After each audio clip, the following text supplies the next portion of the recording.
It's interesting, the beginning of Impact really has more to do with a girl named Christy Day than anybody else. She's a remarkable girl who was a sophomore at the time that God really gave her this vision. I actually started Impact. I was studying for a class and I just had this idea and this heart and passion for missions. And I just thought we can also do missions where we live. And what better way to bring that in our campus than to involve freshmen. And so all of a sudden it was just this idea, and I remember started writing and it just kind of came out. I grew up thinking that all you really needed to do to go to heaven was be good and be moral, and so that's what I did. And all of my motivations were selfish, and they were all aimed at what can I do that will get me the most money or get me the most possessions later on in life.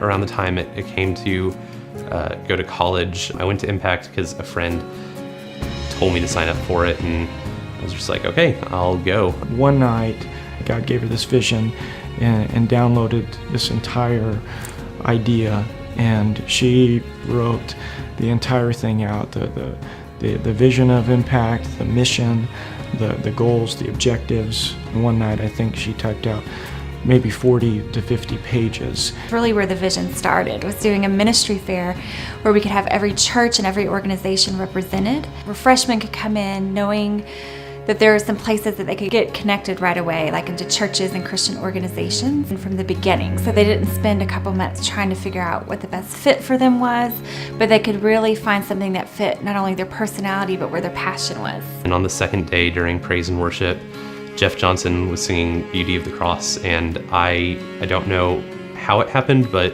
I met my father for the first time ever. The Spirit just slammed into me, and he spoke to me, and he was like, what are you doing? Why are you turning away from me? I love you. And I didn't understand. And I just told him, I don't get why you love me. I don't deserve this at all. And I remember very clearly that he said, of course you don't deserve it, but I've already paid that debt for you. So stop avoiding me and just deal with me. That first year of Impact, that retreat, it was frankly organized chaos. We didn't know what to expect. This was the first time. It was prayed for, and God orchestrated detail after detail to work perfectly. I think it was 96 freshmen showed up, and we had 80 staff, so it was almost a 1-to-1 ratio. We had one session, and then we also had a ministry fair where a lot of ministries from campus came out, and then we also had some breakout sessions from different people in the Christian community. We had a blast. It was so much fun. I remember breakout sessions. I remember just a huge obstacle course that we built. The kids were having a lot of fun. And then we had a big spirit award that Brian Lee came up with. It was the Golden Plunger, and it was literally like 6 feet long, spray painted gold, and they decorate it. So if they won it, they would decorate it and pass it along. And so some really neat and deep relationships were established that first year not only between the freshmen and one another, but between the freshmen and their counselors. I fell to my knees and I started crying hysterically.